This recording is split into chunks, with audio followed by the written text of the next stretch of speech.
So I've probably been asked this question about 1,000 times the last year. Will Dan Andrews win? Well, in short, it depends what you mean by win. Do I think that Labor will get the majority of seats so that they can form government? Yes, absolutely. Do I think that Dan Andrews is going to win his seat of Mulgrave? Yeah, most likely. Do I think that Dan Andrews will have the numbers to get things passed through the upper house? I'm not so sure.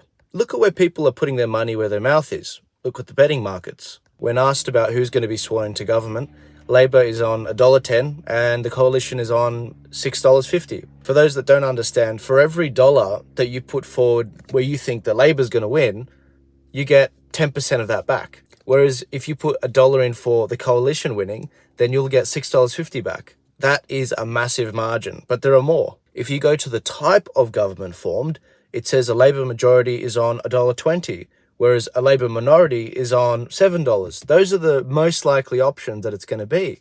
You may or may not agree with that, but some of you have gone for the strategy of cutting the head of the snake off, going after Dan Andrews in his own seat. So the betting odds on that is saying $1.12 for him to win, so very likely, $6 for the independent, most likely Ian Cook, and $18 for the coalition candidate they've got there.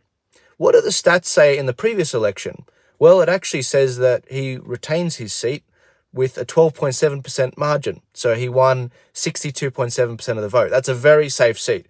Unlikely that Dan Andrews loses his seat. The reason I'm raising this now isn't to demoralize you guys. It's to manage expectations. What is the clear, defined goal here? Well, in my opinion, it's to get at least 3 to 4 upper house seats so that you can control the balance of power, just like we do in New South Wales with One Nation and the Shooters, Farmers, Fishers and Fred Nile controlling that balance of power. If you control the balance of power, it doesn't matter who controls government, you can control what legislation does and does not get approved. So I guess the best way you can frustrate Dan Andrews this election is to capture that balance of power so that he can't get anything passed. I tell you what, if that happened, the man would probably resign himself in frustration. I don't usually encourage betting at all, so for those of you that are considering it, only bet what you're willing to lose. If not, don't bet at all. There's no point.